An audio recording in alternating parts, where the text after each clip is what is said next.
This is an iHeart podcast. Guaranteed human. Stuff You Should Know is brought to you by Grainger. Grainger knows that if you're an HVAC technician and a call comes in, you need a partner that helps you find the right product, fast and hassle-free. And you know that when the first problem of the day is a clanking blower motor, there's no need to break a sweat. With Grainger's easy-to-use website and product details, you can be confident that soon you'll have everything humming right along. Call 1-800-GRAINGER, click Grainger.com, or just stop by. Grainger, for the ones who get it done. Hey everybody, the official Big Bang Theory podcast is back, covering seasons 3 and 4 of the show. Each week, host Jessica Radloff speaks with crew and cast members like Kunal Nair, Mayim Bialik, and Kevin Sussman. Hear about the Easter eggs you may have missed, behind-the-scenes stories, and how certain real-life relationships shaped some of the most memorable storylines. Watch the official Big Bang Theory podcast on HBO Max or wherever you get your podcasts. Hey everybody, we are doing a northeastern swing for our 2023 tour, and which includes one date in dear old Canada, right? That's right. We're going to swing it up starting May 4th at the Warner Theater in D.C. It's going to be amazing. May 5th, we're going to be at the Chevalier, which you have to say with your pinky in the air. That's in Boston. And then, Chuck, May 6th, we're finishing up in Toronto, Ontario at Massey Hall. It's going to be massive at Massey Hall. That's right. Our first shows went great earlier this year. It's a great topic, and we are super, super excited to take it to D.C., the Boston metro area, and Toronto. Yep, so go to linktree/SYSK Live for tickets. And for you oldsters like us, that's linktr.ee/SYSK Live. We'll see you guys in May. Welcome to Stuff You Should Know, a production of iHeartRadio.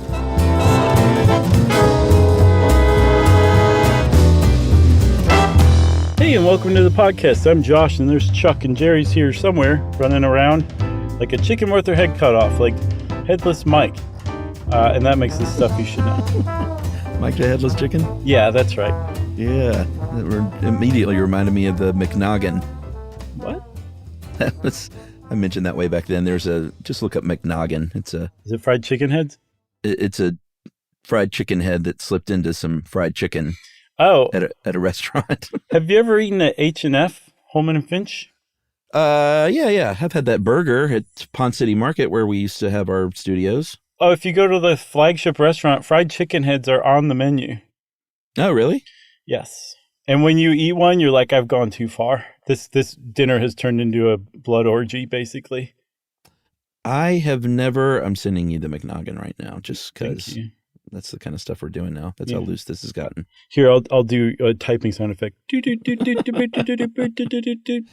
All right. Feast your eyes on the McNoggin, and let's talk about arcades, eh?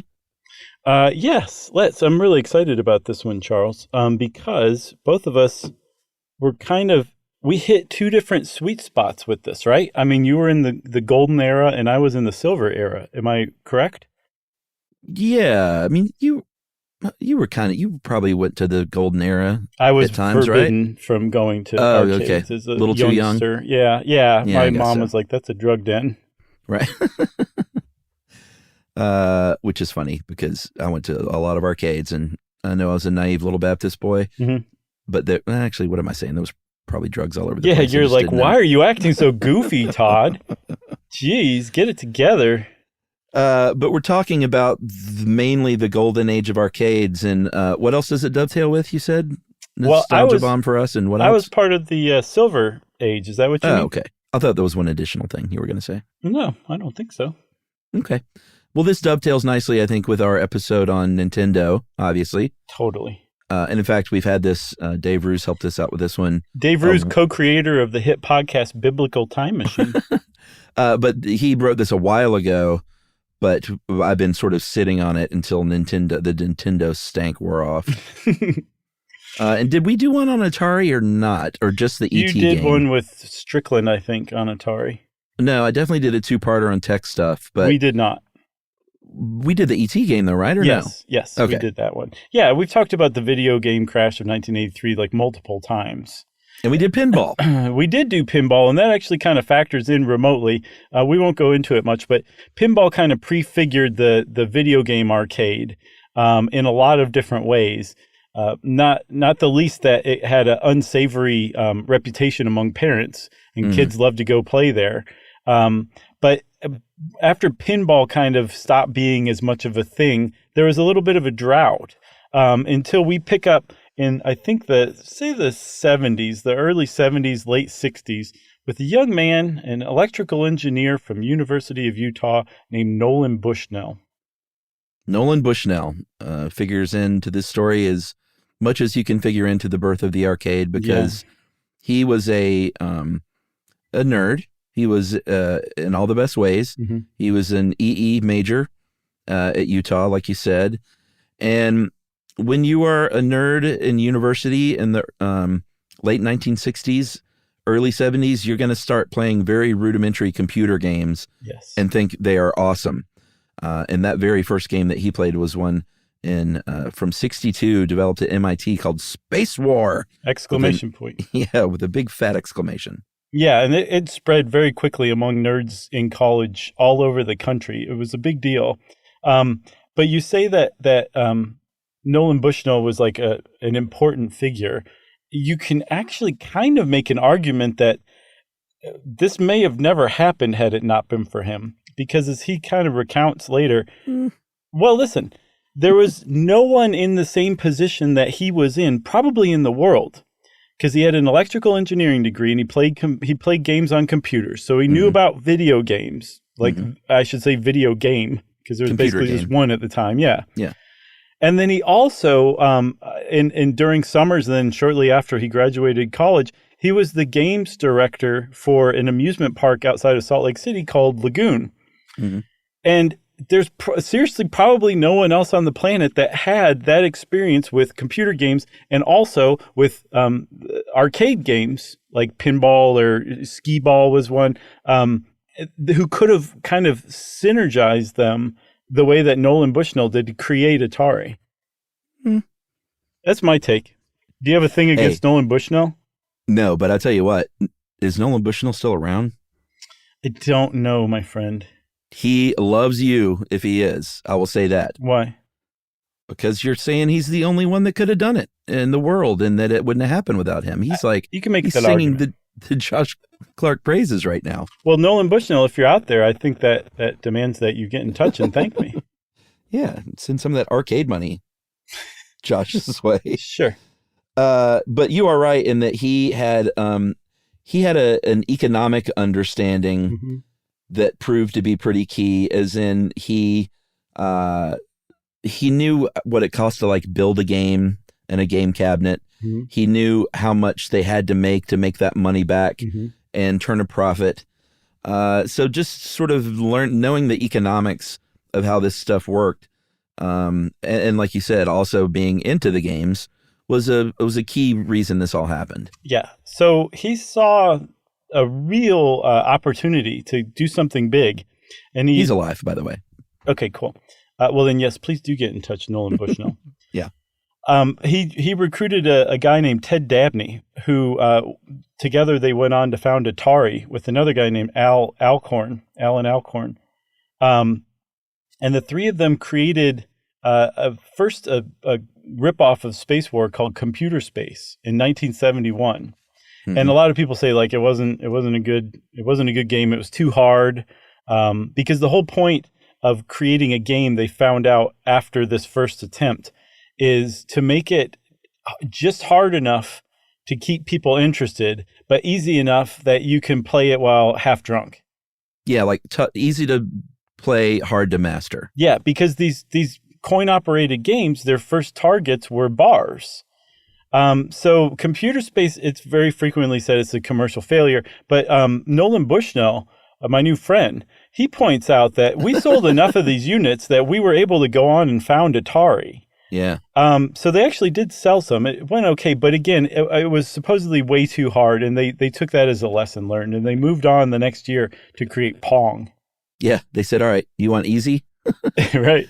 Let me introduce you to Pong. And I know I mentioned this on the Strickland's episode, but I had the, and I think you were kind of the same in your family, sort of, middle class folks who a lot of times got the knockoff versions of whatever, whether it was Ping. whether it was the the Not Quite Izod shirt or the Not Quite Mongoose bike. I had Knights of the Round Table Right. knockoff polo shirts. Yeah, I had the Not Quite Pong, which it was, I believe, the Sears and Roebuck version of Pong. It always is. Yeah, I don't know what it was called, but it was essentially the same thing, which is ping pong or table tennis. It was called Gnop. Was it really the Sears version? No, that's Pong Oh, okay. backwards. Oh, I gotcha. Boy, I was slow in the uptake on that one. It's okay. There's somebody out there laughing. But Pong was based on a 1958 video game, Tennis for Two. Did you see video of that game? Of Tennis for Two? Yeah. Yeah. It's played on a radar oscillator. Yeah. Like the same kind of like round fisheye screen Yeah. that you use for like to detect missiles in 1950. That's how the game is played. But it's actually pretty sophisticated if you watch it. Yeah, there was another game that was on a round screen. Was it the Computer Space? Did you see that one? I didn't actually. Was that a square screen? I don't know. Anyway, something in my memory bank tells me there was another one on a round screen because they just, that's what graphic screens were like in the 60s. They were radar screens. Yeah, but I mean, this thing was like, it's almost like they broke into like a DOD missile silo and hooked up their controllers and were playing Tennis for Two on it. That's what it looks like in this video. Yeah. And, while we're singing Bushnell's praises for creating Atari and launching the arcade, basically the modern arcade, he also was one of the founders of Charles Entertainment Cheese, better known as Chuck E. Cheese, which is still around. Yeah. Have you ever seen, I'm sure we've talked about it before, but have you seen the Rock-afire Explosion documentary? The what? So Chuck E. Cheese has his band, like they have like the live animatronic band at their Chuck E. Cheese locations. Showbiz Pizza had their own called Rock-afire Explosion. I think a gorilla was like the lead singer, and it's very cute. Same thing, animatronics. They sang some songs and stuff like that.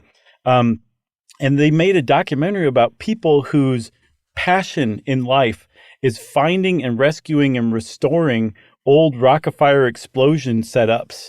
Oh, wow. It's one of those like really great like social interest documentaries that like just kind of fly under the radar, but it's like, this is one of the best documentaries I've ever seen in my life. It's just great.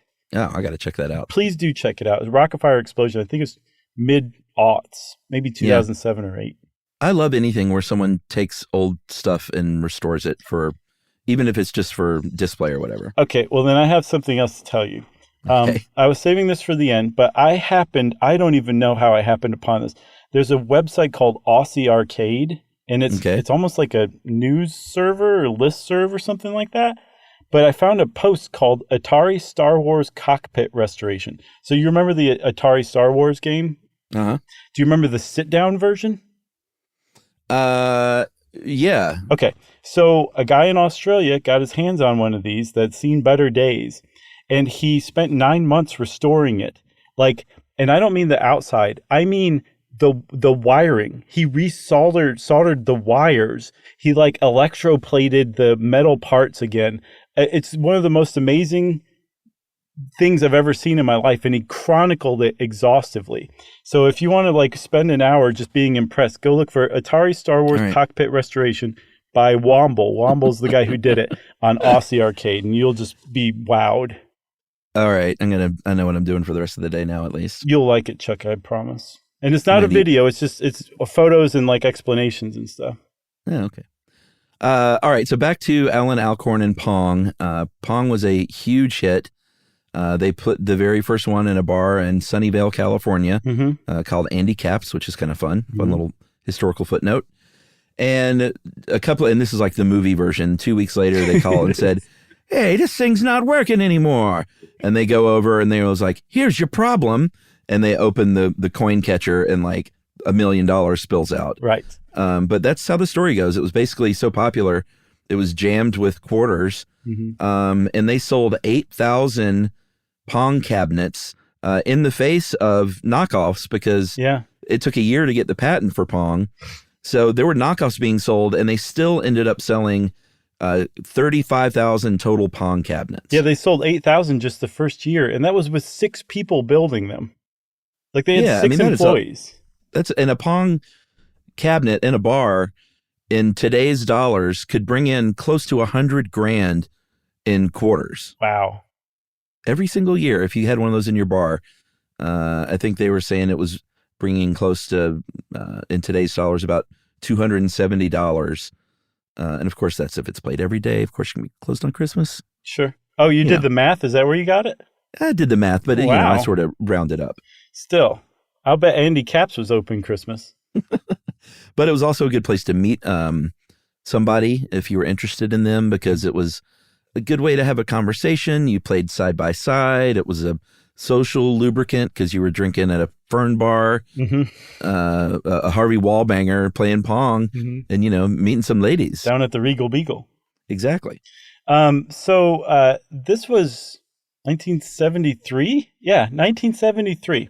So Atari went from not existing to coming out with its first game in 1971 to having a smash hit and actually creating stand-up coin-operated arcade video games as an industry from nothing in 1973 to 1974, selling out to to Warner Brothers or Warner Communications for $28 million, which is almost $150 million today. Yeah. In 6 years. Mm-hmm. That's crazy. Yeah, I mean that's definitely worth singing the praises.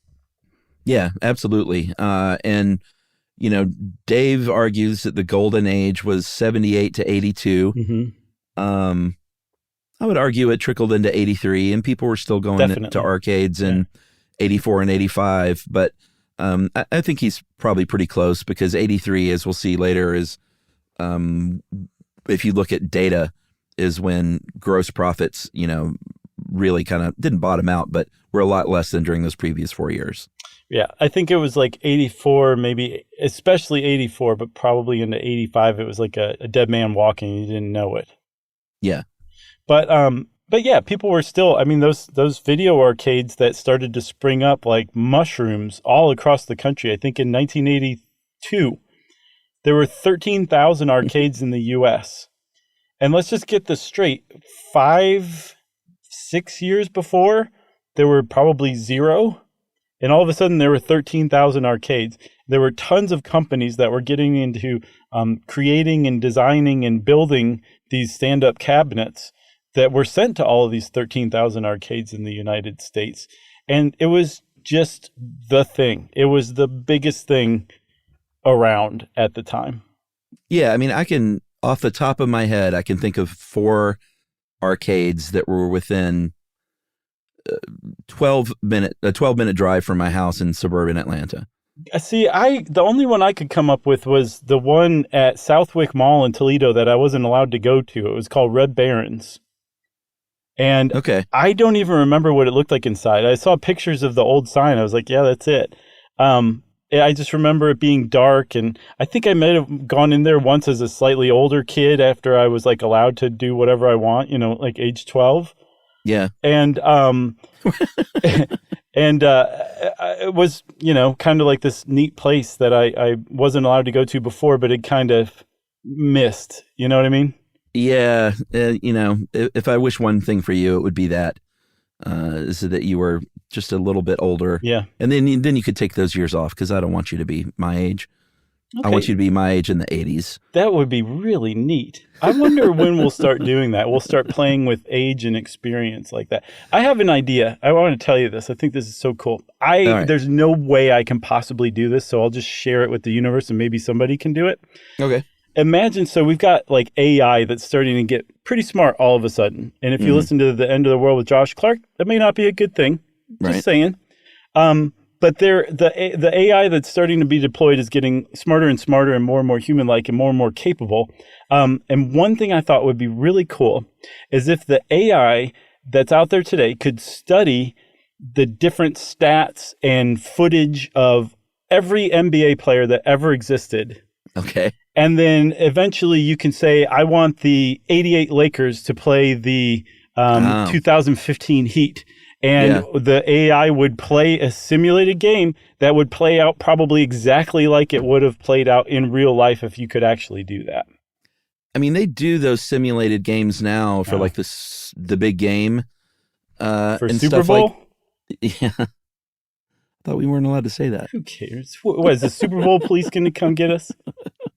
Yeah, they play those computer sims, but I don't know if it's as like robust as you're probably thinking. Okay. And I don't know if they have done like matching up classic teams, because that would be pretty fun. Because it would be that, especially in the NBA, that's a big argument of like, which era was best or whatever. Totally. So anyway, the arcades. I had 4 that I can think of off the dome that were within a 15-minute drive. Kids in the 80s were feral, basically. If you're a younger person and you watch Stranger Things and you think like, was it really like that? Yes, it was really like that. It was so sweet. You would come home. My mom was at home, but I would basically come home and immediately leave again most times and not come back until after dark. Latchkey kids would come home to an empty house. That was me. And then go somewhere else or have friends over or go straight to a friend's house. And we just didn't have oversight. So somehow, most of us did okay. At least me and my friends did. Like I'm sure there were plenty of tragedies, but not in my room. We all did fine. Yeah. I mean, yes, there would be a tragedy once in a while that would make national news and scare everybody, but it was so few and far between at the time. Yeah. But one thing I wanted to get into with Dave, he kept saying like quarters. In the early days of arcades, at least at the ones I went to, there were not quarters. There were tokens. Oh, yeah. And they had deals going. Like a game didn't cost a quarter. A game cost, depending on the deal that day. If you went on like a Tuesday, you would get like 20 tokens for $1. Oh, wow. Or something like that. Like they would have like double token day. And a game was never a quarter. So you could play forever for $5 because games ran on tokens that were not the value of a quarter. And then eventually, of course, quarters, or maybe in some places they already used them, but then the quarter became like a 50-cent game was like, whoa, like, are you kidding me? Yeah. And now when you go to like a Dave & Buster's, you pay $50 for some card. Right. And you didn't even know how much you're paying per game unless you read the fine print. You just buzz your card. It's it's several dollars probably. Yeah, for sure. I'm sure probably $5 a game, maybe in some cases for the big ones. But right. It's different. I mean, I went to a Dave & Buster's recently with Ruby, and it's not a ton of just regular old arcade games. It's big things and cranes grabbing stuffed toys and interactive stuff.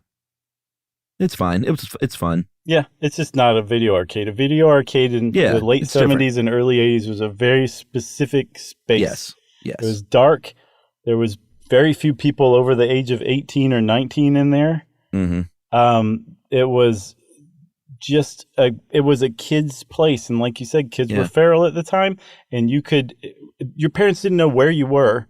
So you could spend as much time as you wanted or as much money as you had at the arcade or out in the woods or doing whatever.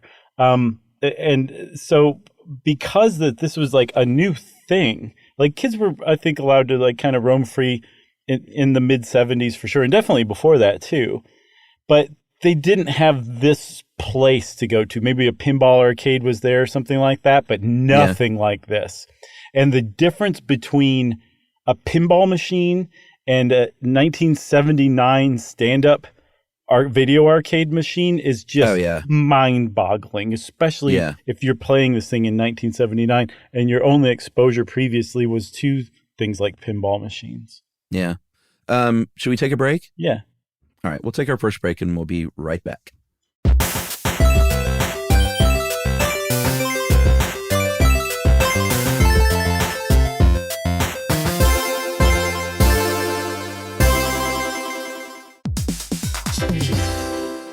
Hey everybody, I want to talk to you a little bit about Tide Evo because it represents over 10 years of innovation and product development. Tide Evo is a first-of-its-kind technology where tens of thousands of minuscule fibers are spun together to form a 6 times powerful layer packed with scrubbers, brighteners, pre-treaters, and fresheners. And that's going to deliver a breakthrough clean that's so powerful, it feels like magic. Yeah, it is kind of like magic. Tide Evo is revolutionary. A 100% concentrated waterless laundry tile that's made of compressed microfiber soap layers rather than liquid or powder. And it's not like pods or sheets because it uses 6 layers of detergent fibers to deliver superior cold water cleaning without plastic packaging of any kind. And it provides a mess-free, lightweight solution that dissolves lickety-split. So whenever you run into a laundry challenge, turn to Tide Evo. It's revolutionary. It's magic. Try new Tide Evo. Real laundry magic.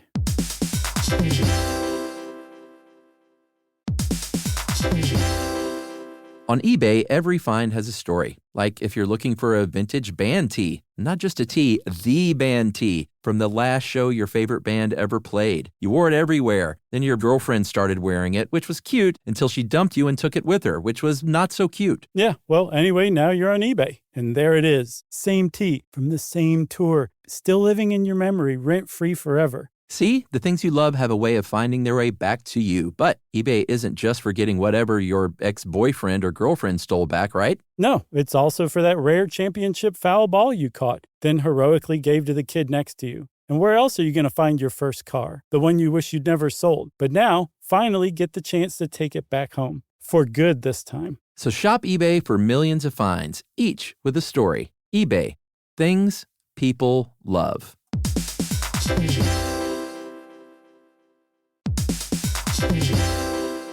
If you're a business owner or an entrepreneur, you know how hard it is to get things done fast and well. Why not have both? That's right. That's why Wix Harmony stands out. It's a website builder that helps create a site quickly without compromising your vision. You can build a fully functional website for any type of business by just describing what you want. Then everything can be customized and edited to get it exactly right. There's also built-in support to help answer questions or guide you along the way. And here's what makes it even better. You can click anywhere on your site and make changes instantly. It's these details that make creating with Wix Harmony feel seamless. That's right. So join millions of businesses already using Wix and try Wix Harmony for free at wix.com/harmony. That's wix.com/harmony.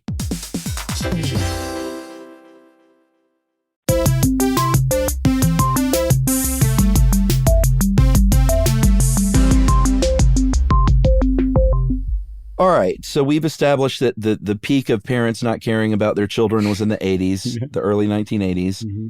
Arcades came along to squeeze dollars out of us, and they started getting better games. You know, the games at first, you know, I started looking at these, and we're going to talk about some of the iconic games. And what I realized is the iconic games of the era almost all still hold up today. Maybe not with the graphics, it may be a little rudimentary, but most of these iconic games are still, the gameplay is still challenging. Definitely. And that's why I think it holds up. The ones that don't hold up as far as gameplay goes are games like Pole Position, which was the first 3D car racing game where you were sort of positioned right behind the car.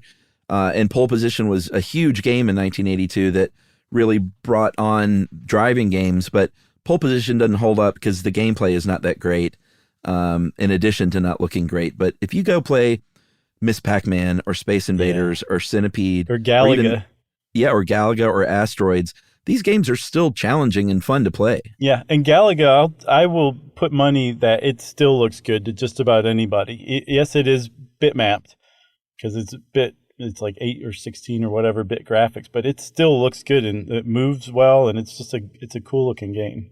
It is. 1981, shout out to Shigeru Yokoyama for designing Galaga on the heels of Galaxian, their previous game, which was not as good Galaga. And both were inspired, of course, by Space Invaders, which was the next biggest game after Pong to come along in 1978. Yeah, so Pong just put video games on the map.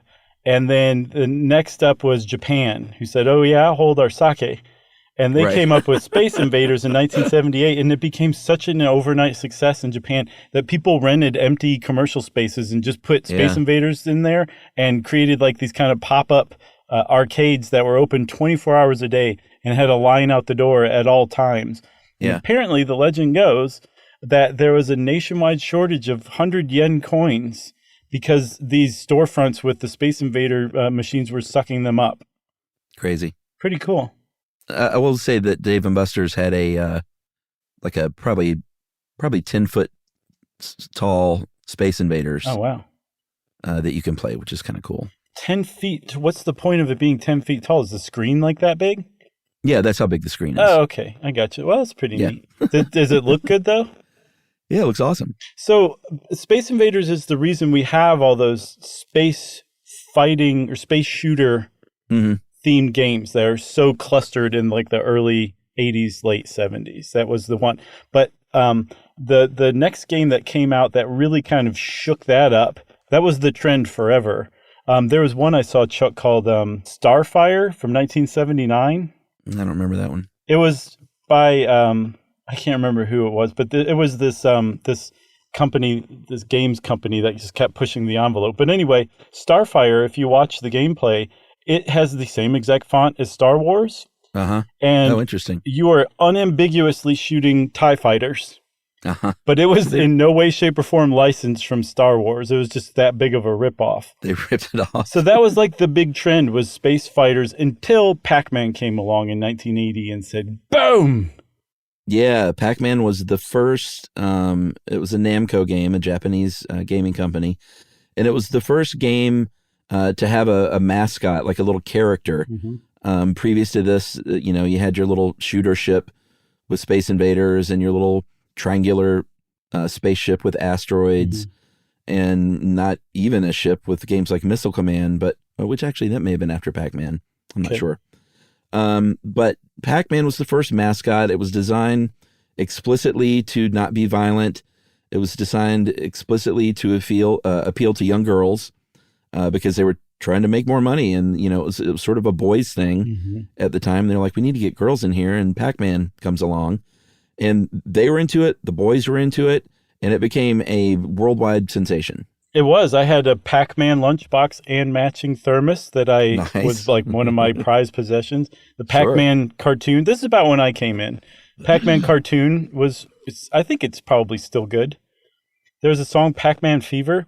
There's an article we really need to shout out on The Verge by Laura June from back in 2013. And she points out in this article that Pac-Man Fever sold 1 million records in 1982, and Survivor's Eye of the Tiger, which was the #1 hit of 1982, only sold 1 million more. That's how big Pac-Man Fever was. Yeah, Buckner and Garcia, the singers of Pac-Man Fever, terrible song. Was it so like bad. in the tune of Cat Scratch Fever? No. Oh, okay. Well, that was just The Simpsons that screwed me up then. No. Go listen to Pac-Man Fever. It's awful. But those guys, hats off to them. They sold 1 million records. Sure. I've never done that. Yeah. I never sold one record, although we may soon. Oh yeah, man. That's foreshadowing. Centipede was another watershed game in 1980. It was the first game co-designed by a woman named Donna Bailey. She was the only woman working at Atari, or at least the only designer. And she picked out that trackball. And Centipede, again, gameplay holds up. Still very, very hard game to play. Yeah, I was watching gameplay on YouTube of Centipede, and I was getting anxious just on like the second level. Yeah, these games are fun and hard. I don't think we mentioned that Asteroid, I think, was the first game to untether the ship.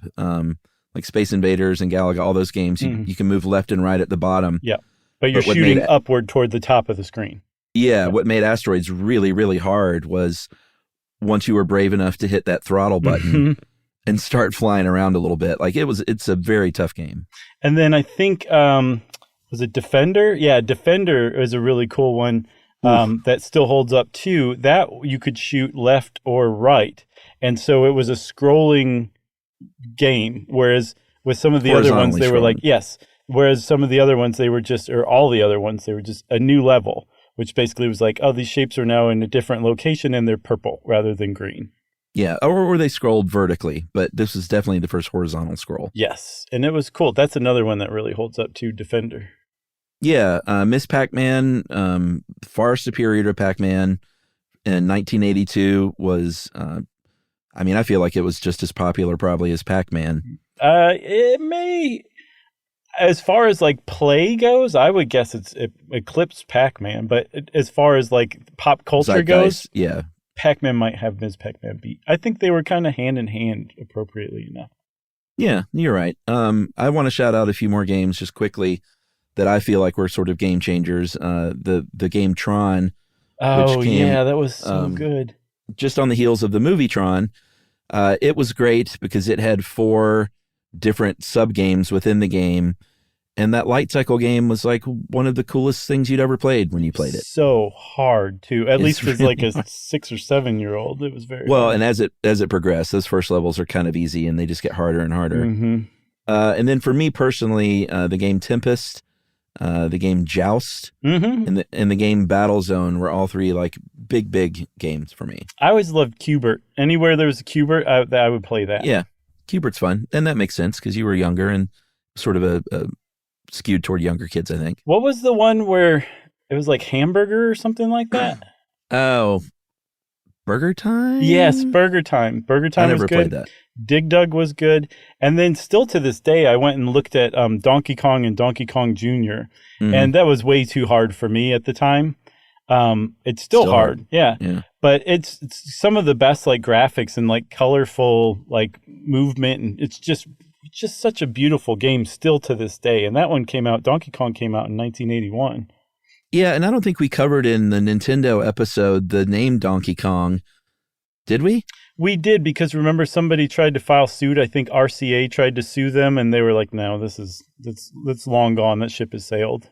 Oh, okay. Because for some reason it didn't ring a bell, because I'd never really stopped to wonder why in the world it was called Donkey Kong. Mm-hmm. Such a weird name, but apparently they were looking for an English word that meant stubborn, like a donkey, and then just combine that with King Kong. Yep. And Mario, I don't think we talked about this. Mario was originally known as Jump Man. Yeah, one Jump word. Man. Not even hyphenated. We should mention Dragon's Lair briefly. It's a game that came out in 1983. I don't know if you remember Dragon's Lair much. Mm-hmm, I do. Yeah, it was the first game that used, and kind of the only one that used laser disc technology to basically where you were playing a Disney cartoon. Yep. And it was from Don Bluth, an ex-Disney animator. He did an American Tail, I think. Oh, okay. I think he was like the lead on that, maybe. I gotcha. But here was the deal with Dragon's Lair. It looked cool, and it looked different than anything you'd ever seen, and way better than like the 16-bit technology graphics-wise at the time. Mm-hmm. But the gameplay was terrible. You basically just push buttons at key moments to advance the story. Mm-hmm. And like you weren't really playing, you didn't have control of the character. No, so let's say a single minute of this movie was chopped up into 5 different segments. Yeah. Over the course of this whole minute that played out, you would move that thing like 5 times, and the rest of the time you were just standing there waiting. It was terrible. I never played Dragon's Lair. I was suckered into it at first because it looked amazing. Yes. And then I was like, this is bad. Yeah, it really was. And which sort of just reinforces my point about the gameplay. If it's good, it holds up. Yep. No one's playing Dragon's Lair these days. I'll bet there's somebody out there that's like Dragon's Lair for life. Yeah, maybe. I want to shout out too from my youth, my super youth. There was one called Comanche, which is like a Wild West shoot 'em up. I never played that. I remember it. Do you remember? I cannot find any documentation of it anywhere online. Just can't find it. But I'm glad that you verified that. I used to play that at the little putt-putt on Catawba Island by where my family used to vacation in summers. Nice. And then the other one was, it just escaped me, Chuck, because I was talking about Comanche. Paperboy? No, I don't remember. I'll shout it out. It'll come to me later, and I'll just interrupt you with it, okay? Do you remember Battlezone, the one I mentioned? Is that the one that was like a destroyer? No, Battlezone was the one where you put your face in what kind of you would think now is like a VR thing, like a submarine periscope, and you had these 2 levers, and you were a tank basically, and it was all like I don't know the technical name, but when it's just like the green lines and like a grid layout, like those were the graphics, but it was kind of had like a 3D effect. Yeah. And was really pretty rad. Oh, I'll bet it knocked your socks off back then.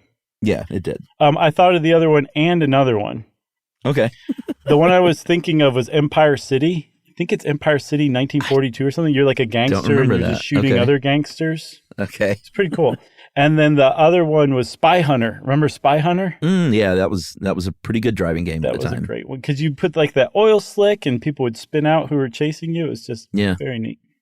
I knew this episode was going to go like this. Yeah, we just took fistfuls of member berries before we did this one.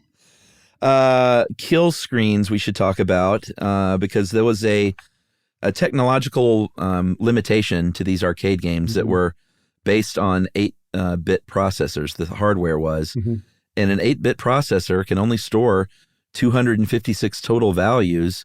So if you got good enough at some of these games, you could get up to screen 255, and when you hit screen 256, the game would sort of skits out on you and stop, and that was called a kill screen. Yeah, the game was trying to reset to 0, but there wasn't a level 0, so the game would just do some weird stuff. But what's interesting is, does that mean then for like Pac-Man in particular is very famous to have that 256 value curse, and you can only get to 255. But if they just had named level 1, level 0, would the I wonder if the game would just start over again and you could just play it in an infinite loop. I don't know. Donkey Kong had one too. They had the same problem with the 260 or 256 value curse. At level 22, you should have 260 seconds to complete the level. But because the 8-bit processor's like, I don't know what 260 is, so let's just call it 4. You have 4 seconds to complete. So interesting. In theory, that's impossible. It goes beyond level 22, but in reality, in practicality, it stops there because no one can beat that screen in 4 seconds. Not even Billy Mitchell. I'll bet an AI in the future, Kim.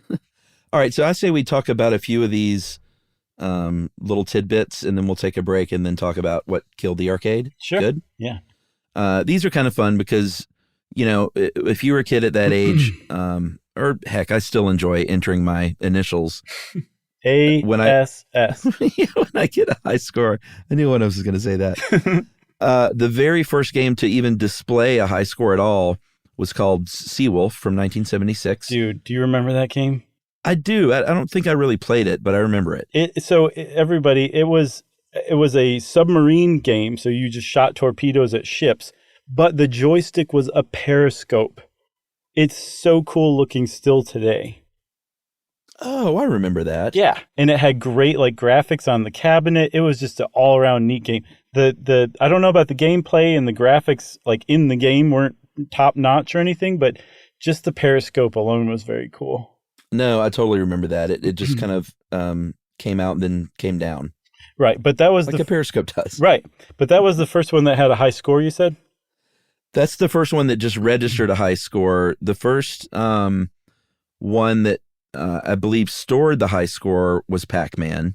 I thought it was Space Invaders. No. What did I say? Pac-Man? Mm-hmm. You got Pac-Man fever. Yeah, I do. Space Invaders in 78. But you still didn't have the initials. That was Starfire in 79 that let you put your initials. And then Asteroids was the first one that showed like the top 10 or whatever. Yeah, and the problem with Space Invaders was that if you unplugged the cabinet, the high score was gone forever, which was very richly portrayed in that Seinfeld episode, The Frogger. Remember that one? Oh, that's right. Where George, like his only legacy is he still had the high score at the pizza place that he used to hang out at in high school on The Frogger, and he tried to keep it going, and of course it just didn't work out for George. Yeah, I forgot to shout out Frogger. That's another game that's still fun and still hard. I totally forgot about it too, and it really is. I even looked up that episode. I still didn't think that like, oh yeah, Frogger was a great game, but it absolutely was. And that's actually a really good point. Real quick, Chuck, if you played Frogger on like a stand-up arcade, it was exponentially better looking. It played better than what your friend was playing at his house at home on the Atari 2600. And that was another big draw, that even when the controllers and the home consoles came out, there was still reason to go like put your tokens in at the arcade. No, absolutely. I would argue that Frogger was one that translated pretty well to the Atari. Sure, it just didn't look nearly as good. Yeah, they didn't look as good, but some games did not translate at all, like the infamously bad Pac-Man for Atari. Oh yeah, was it bad? It was bad. I was very, very excited to get this game. It was the biggest thing in the world, and I got it for my birthday, and it was just, it didn't sound right. It went da-donk, donk, donk, da-donk, donk. Like when it was eating the things, the mouth, it just, none of it worked. It was just a bad game. That is really weird. And by the way, the thing I couldn't remember about Battlezone, it's the vector graphics. Oh yeah, which apparently I don't know a lot about it, but you can render way higher resolution graphics with less processing power somehow. Okay, well, that makes sense. Yeah. All right, so let's take that break. Yes. Yeah. And we'll come back and talk about what killed the arcade right after this.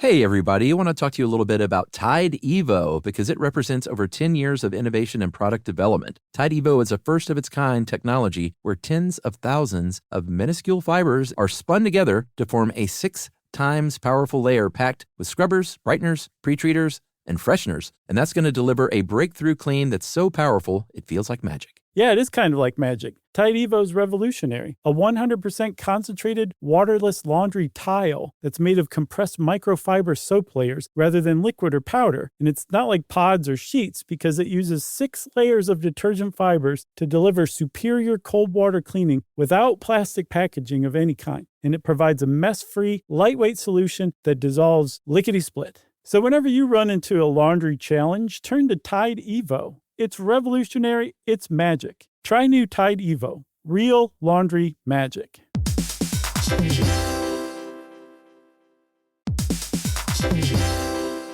On eBay, every find has a story. Like if you're looking for a vintage band tee, not just a tee, the band tee from the last show your favorite band ever played. You wore it everywhere. Then your girlfriend started wearing it, which was cute until she dumped you and took it with her, which was not so cute. Yeah, well, anyway, now you're on eBay. And there it is. Same tee from the same tour. Still living in your memory, rent-free forever. See, the things you love have a way of finding their way back to you. But eBay isn't just for getting whatever your ex-boyfriend or girlfriend stole back, right? No, it's also for that rare championship foul ball you caught, then heroically gave to the kid next to you. And where else are you going to find your first car? The one you wish you'd never sold. But now, finally get the chance to take it back home. For good this time. So shop eBay for millions of finds, each with a story. eBay.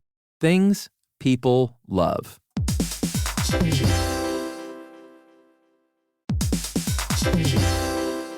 If you're a business owner or an entrepreneur, you know how hard it is to get things done fast and well. Why not have both? That's right. That's why Wix Harmony stands out. It's a website builder that helps create a site quickly without compromising your vision. You can build a fully functional website for any type of business by just describing what you want. Then everything can be customized and edited to get it exactly right. There's also built-in support to help answer questions or guide you along the way. And here's what makes it even better. You can click anywhere on your site and make changes instantly. It's these details that make creating with Wix Harmony feel seamless. That's right. So join millions of businesses already using Wix and try Wix Harmony for free at wix.com/harmony. That's wix.com/harmony.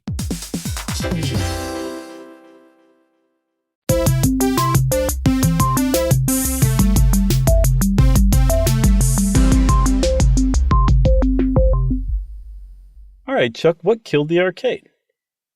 Ronald Reagan? Kinda. He did not. Yeah, right. Well, a couple of things helped kill the arcade. One of which was kind of what happened with Atari in a way, in that it got so popular that people just started making terrible games to try and cash in, and that was true for the stand-up and sit-down cabinet arcade games as well. They just started making too many of them, and a lot of them weren't good. And a lot of these arcade owners, borrowed money to get the latest games in there that ended up stinking, and that bit them in the rear end. Yeah, I mean, anybody, any small business entrepreneur could open an arcade because all of those manufacturers had programs where they would give you these machines on credit and you could pay them back in quarters if you wanted to. But like you said, when you couldn't tell what game was good and what game was bad because the marketing and the graphics and everything made it look so cool, no matter how bad the game was, that you would end up with a room full of duds, and all of a sudden all your customers are gone, and you would go under. And that happened over and over and over again. So those 13,000 arcades just dripped down to very, very few by the mid 80s. Yeah, and I bet you, and this is just me speculating, but I bet you a lot of those arcade owners weren't like really into the games. They were like, I've got 3 car washes and an arcade. Well, yeah, and they also like made a pretty good sideline on selling little kids drugs. Right. The other, and this is from that Verge article you mentioned, they list another big reason, which was that there was a cultural backlash. That's sort of always been the story from pinball, like you mentioned early on, to, Grand Theft Auto now, is parents and politicians saying, hey, these games are not only robbing our children of like potential homework time or interacting with the world and with their friends or being in nature, but they're corrupting them. Yeah. Right. Like, they're not only being corrupted, like physically in the arcades by potential drug dealers and kids who want to teach them how to skip school more efficiently and that kind of stuff. Right. But also by the games themselves, like they're being turned into zombies at best. At worst, they're being taught to enjoy things like violence, which is starting to become more of a thing. Yeah. They are, who knows what hidden messages somehow, Black Sabbath worked into some video game. Right. It was the same kind of moral panic that it was within the same bubble, that anything that parents didn't fully understand that kids were really into was suspect and dangerous, and probably you just needed to keep your kids away from it. Yeah. Which is really ironic because these are the same parents who let us be feral children. Right. Because then got on their high horse about these games that we played that we really enjoyed. Well, I think they could understand that in a lot of ways. Like if you were out in the woods building a tree fort, like your parents had done that before. They understood it. They knew what it was like. You know what I'm saying? These arcades, they didn't have that experience. Or if they did, they remembered what they got into when they were playing pinball back in like the 40s or something like that as little kids. And they were like, oh, yeah, I forgot. I learned how to skip school there. I should probably keep my kid from doing that. And then I think also there's just like it's just a generational gap that inevitably develops. Like I kind of understand where the parents were coming from at age 46 now. Whereas if you had asked me 10 years ago, I would have been like, that is so lame. Parents just suck in general, I think that all those things put together, like kind of were just beep. I think all those things kind of came together to kill video games. Yeah. The irony of what we were just talking about too is like, what goes on in the woods too. That's where I learned to smoke cigarettes. Like nothing was going on that's good in the woods. Mm-hmm. You found all kinds of things in the woods. You know what I mean? That's as far as I'm going is the cigarettes thing, as far as recollections go. But this notion that we were all just out there playing Nature Kid. So, you learn a lot of things in the woods as a kid. I was playing Nature Kid. I was just smoking while I was doing it. Right. Man, I had this thing where I kept a bar of soap that I'd stolen from my parents' house out at our tree fort where I would smoke cigarettes. And I would go out to the golf course pond that was like right adjacent to the woods and wash my hands off first and then put the soap back and then go back home as if that like got rid of the cigarette smell from me. You would have scared the hell out of me because I was not, if I would have seen a kid my age or God forbid, like 5 or 6 years younger than me smoking, I would have just run in the other direction. Did I ever tell you the cigarette buying story from when I was like 12? Was this? I know Emily got a note from her mom to buy her cigarettes, and that was illegal. That's pretty awesome. It wasn't that, was it? No, this is me buying for myself and my friends. We all pooled our money together and came up with, I think, like $20 between us, which is like 10 packs of cigarettes at the time. And right. I rode my bike to this convenience store, like lean the bike up against the wall in full view of the clerk and walk in. And I'm like, I'd like 10 packs of cigarettes. Let's see. It was kind of like when you're at a donut shop ordering a dozen donuts, but I was doing that with cigarettes. I was like, I'll have those Cools and those Marlboros. I'll have a couple Winstons. How about some Virginia Slims? And the guy sold them to me, put them in a bag for me to drive or ride home on my bike more efficiently with. That is amazing. Yep. It really was a beautiful time. It really was. Dave posits, and he's kind of right in a lot of ways, is one of the death knells was in 1982, in a very sort of offhand comment from C. Everett Koop, who was the Surgeon General at the time, had given a speech in Pittsburgh, and this was in the Q&A afterward. There was a question about video game effects, and he just sort of tossed out, I think these kids are becoming addicted, body and soul. And then, this was the Surgeon General. This is when people knew who that person was and trusted what they said. Yeah, he was big. And that just sort of became the media narrative. The National PTA leapt on this, issued a report, and I'm glad that Dave puts report in quotes because they weren't really basing it on hard data or really great studies. It was more like a lot of speculation on how bad these games were for kids. Right. And that was all you needed to hear. PTA put their seal on it, and parents were like, okay, it's official. Between them and C. Everett Koop, like this needs to end. Also, there was a part of it, too. It wasn't necessarily the game consoles. The author of the Verge article, Laura June, points out that game consoles were around before the demise of the video arcade. And it really wasn't until like 1985, like we talked about in our Nintendo episode, that they got even bigger. But I would say still, early 80s Atari was still pretty big. Yeah. So it was around at the time, but I think parents let that live in order to let video arcades die, because at the very least you could keep an eye on your kid while they were playing the games at home. Right. Yeah, you could ignore them in the basement rather than ignore them exactly out on the wild. Yeah. It's much tougher to smoke cigarettes in the basement than it is in the woods. There was an early 90s renaissance when Street Fighter II, The World Warrior came out, followed by Mortal Kombat and Tekken in the early 90s. So people crept back, and this was like my early college days. Yeah. I remember we would go to the bowling alley in Athens to play Street Fighter and stuff. And then whenever the first, I guess it was the first PlayStation maybe, is when we, started really playing heavily at home. With Mortal Kombat? Yeah, with Mortal Kombat and Street Fighter. So you were into this? Because this is where I was at my peak as far as video arcades go. I was more into, because like I said, I was in college, so we would make the occasional trip to the bowling alley, but it was mainly playing with my friends Clay and Jason and Brett and Bill, playing at their house. I had a friend named Tony Appy, actually, who I went to high school with.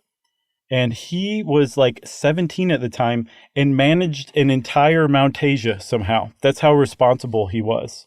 Managed a what? A Mount Asia. It's like a family fun park where there's like go-karts, mini golf, huge arcade. Yeah, golf and stuff. Yeah, it was a lot of fun. And Tony was 17 and managed the place, and he would give us just really unlimited coins. So we would go in and play all these games. And when you have unlimited free coins, like you're really willing to try out all sorts of games. But we had a really good time there at Mount Asia in the early mid-90s.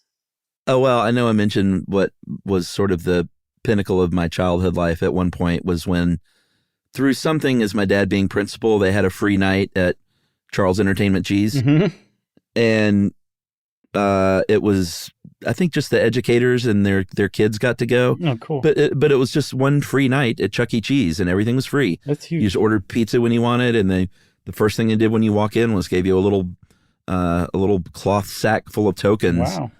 And the idea of that being free was just mind-blowing to a 10-year-old. Oh, I can imagine. Too. Free pizza, free games, free Coke.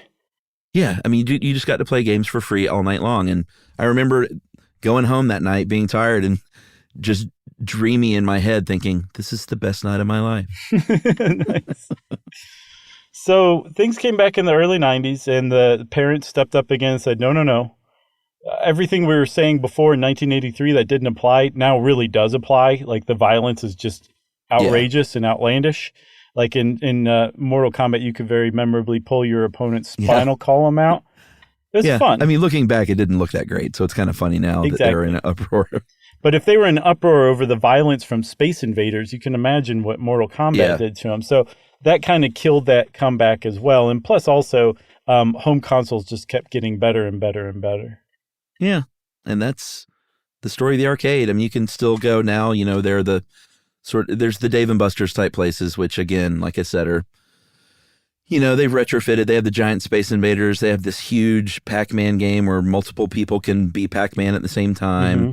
So they've kind of like tried to bring some of these into the modern era. But if you really want that throwback experience, in most cities, they have some kind of a barcade style thing, right, where they have the classic games and you can get a beer or something and play. I've not been to one. Have you?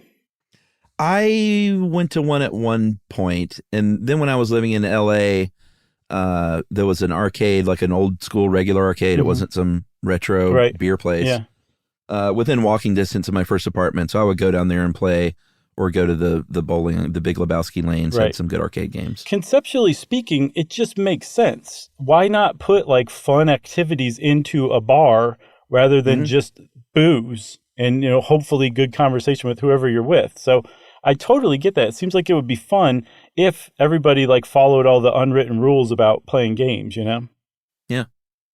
I'll have to try it. I'll take Yumi on a barcade date someday.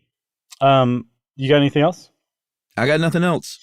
Well, that means, everybody, that arcades are done, Chuck. I feel like we burned through a really great live show topic here. Oh, that's all right. Yeah, people don't come to our shows that have been to arcades. That's true. That's a good point, man. And since Chuck just made a good point, that means it's time for listener mail.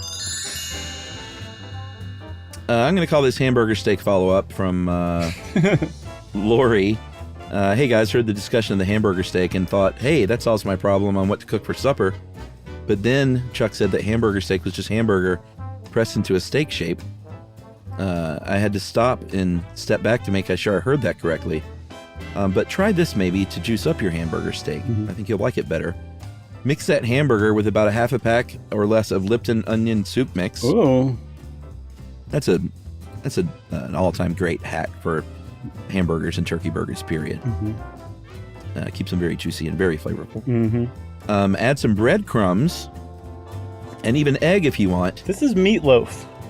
And then cook it completely, remove it from the skillet. Place the rest of the soup mix that you didn't use and water in the skillet that you cooked the burger in, and basically thicken that into a gravy. Wow.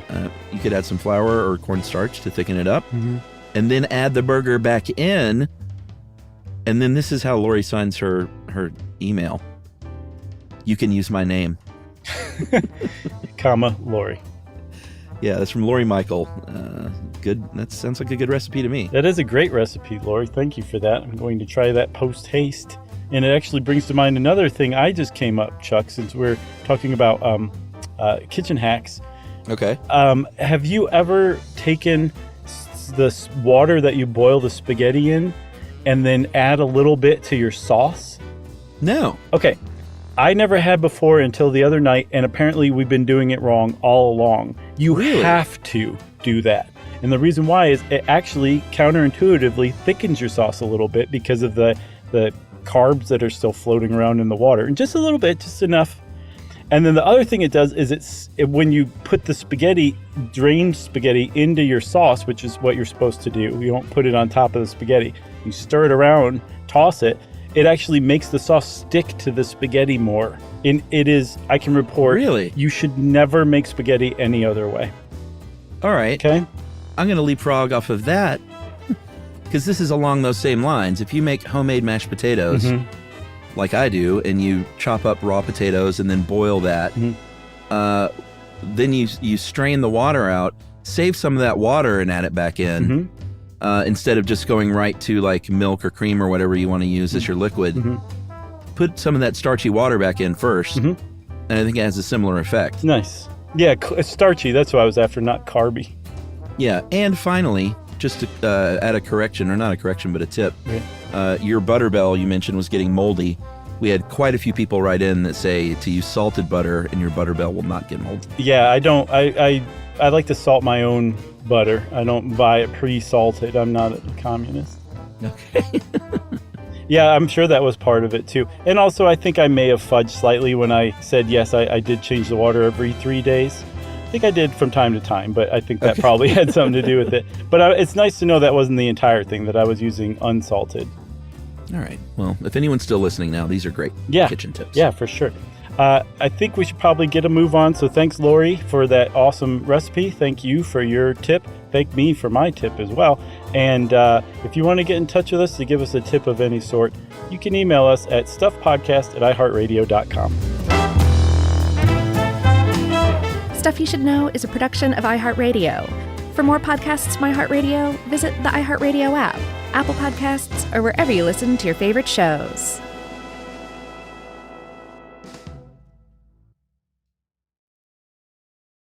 When it comes to small business, people want to talk to people, not bots, not voicemail. Your customers or clients want a real human connection, and that's exactly what they get with Ruby. Ruby is the virtual receptionist company that takes care of your callers when you're unavailable, in the middle of something, or just don't want to pick up. They can answer, screen, and transfer calls, as well as take messages, collect payments, book appointments, and more. All while saving you time and making the people you serve feel special. It's available 24/7, 365 days a year, and is 100% based in the U.S. See how it works at ruby.com, or better yet, give them a call at 844-900-RUBY. The next time you end up with something on your shirt, don't turn to your usual detergent. Check out Tide Evo. Tide Evo represents over 10 years of innovation in product development. It's a revolutionary 100% concentrated waterless laundry tile made of compressed microfiber soap layers rather than liquid or powder. It's not pods and it's not sheets. It uses 6 layers of detergent fibers to deliver superior cold water cleaning without plastic packaging. It's mess-free, lightweight, and dissolves quickly. Try new Tide Evo. Real laundry magic. Making sense of the news is a full-time job, but it doesn't have to be yours. Not when The Guardian's new podcast, Stateside with Kai and Carter, does it for you.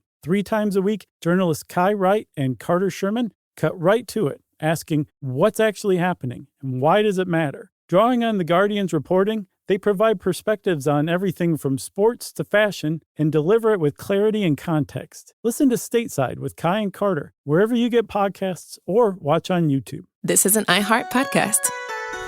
Guaranteed human.